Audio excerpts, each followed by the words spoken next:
পঞ্চম দিনের দ্বিতীয় ওভারে উইকেট আদায় করে বাংলাদেশ। অধিনায়ক শান মাসুদ 14 রানে আউট। পাকিস্তান তখনও পিছিয়ে 89 রানে। নাহিদের গতিতে আরও একটি উইকেট। বাবর আজম করেন 22 রান।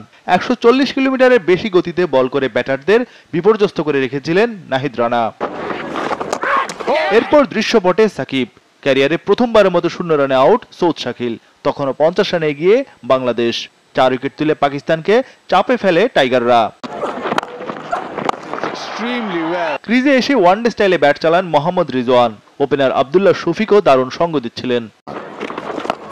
আবারও সাকিবের আঘাত। আব্দুল্লাহ শফিক বিদায় নেন 37 রান করে। দলীয় 104 রানে পঞ্চম উইকেট পতনের পর আশাবাদী হয়ে ওঠে বাংলাদেশের সমর্থকরা। আঘা সালমান গোল্ডেন ডাক। 105 রানে পতন পাকিস্তানের ষষ্ঠ উইকেটের। উইকেট নেন মেহেদী হাসান মিরাজ। জয়ের স্বপ্ন টাইগারদের। 6 উইকেটে 108 রান নিয়ে লাঞ্চে যায় পাকিস্তান। বাংলাদেশ তখনও এগিয়ে 9 রানে। সকালের সেশনে 26 ওভারে 85 রানে 5 উইকেট তুলেছে টাইগাররা। লাঞ্চের পর শাহিন শাহ আফ্রিদির উইকেট তুলে নেয় বাংলাদেশ। 2 রানে শাহিন শাহকে আউট করেন মিরাজ। 111 রানে সপ্তম উইকেট পতন পাকিস্তানের।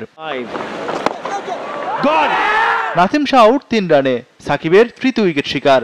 118 রানে পাকিস্তানের অষ্টম উইকেট পতনে জয়ের স্বপ্ন টাইগারদের।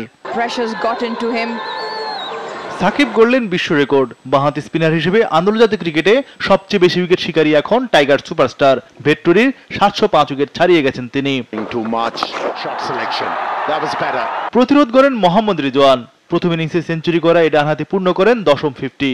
অবশেষে মিরাজ পেলেন কাঙ্ক্ষিত উইকেট। মোহাম্মদ রিজওয়ান 51 রানে আউট। মিরাজের তৃতীয় উইকেট শিকার। 142 রানে 9 উইকেট পতন পাকিস্তানের। লিড মাত্র 25 রানের। মিরাজের চতুর্থ উইকেট শিকার। 146 রানে দ্বিতীয় ইনিংসে অল আউট পাকিস্তান।